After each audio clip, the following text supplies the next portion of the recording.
how fast do you go with Ukraine's accession to NATO? I think it will happen, but there's a difference, not a division, but a difference between allies on the pace towards accession. Joe Biden is coming to London. Scott Lucas is Professor of American Studies, our favourite specialist in US and British foreign policy. Morning to you, Scott. I mean, flattery will get you everywhere. Bless your heart. Now, listen, presumably Ukraine is on the agenda. That seems to be the main sort of foreign policy debating point. There's the question of Ukraine joining NATO, the question of whether the US should be supplying Ukraine with cluster bombs. Oh, let's take them off. There's a series of issues here. One, what are the immediate security guarantees for Ukraine as it pursues the counteroffensive to liberate its territory?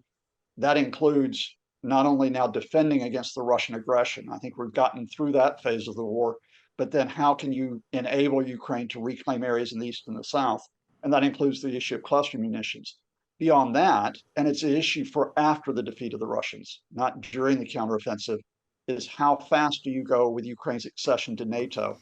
I think it will happen, but there's a difference, not a division, but a difference between allies on the pace towards accession.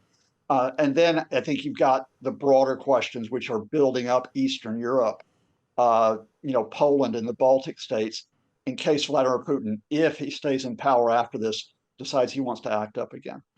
How important to Biden is being seen to be strong on the world stage? I mean, this issue of cluster bombs is interesting because a lot of people think cluster bombs are immoral.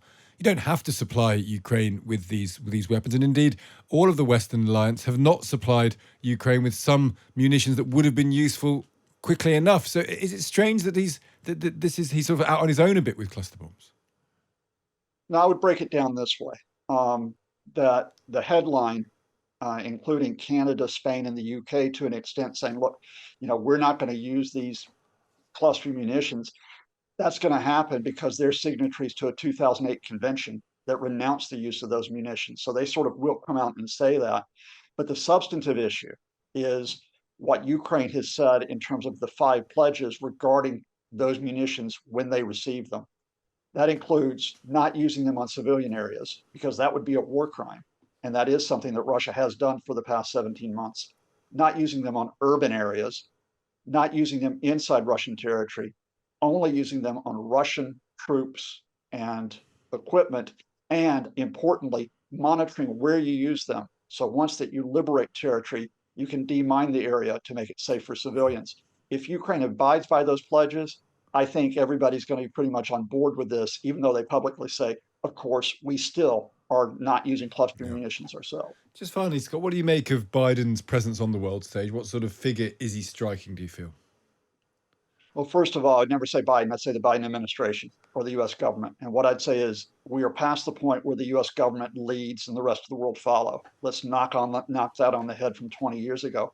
But I think as part of an international community at a critical time to defend a country which has been invaded and was on the threat of being conquered, I think the United States, as well as the UK and others, have played their part, maybe belatedly, but they've played their part in providing vital support.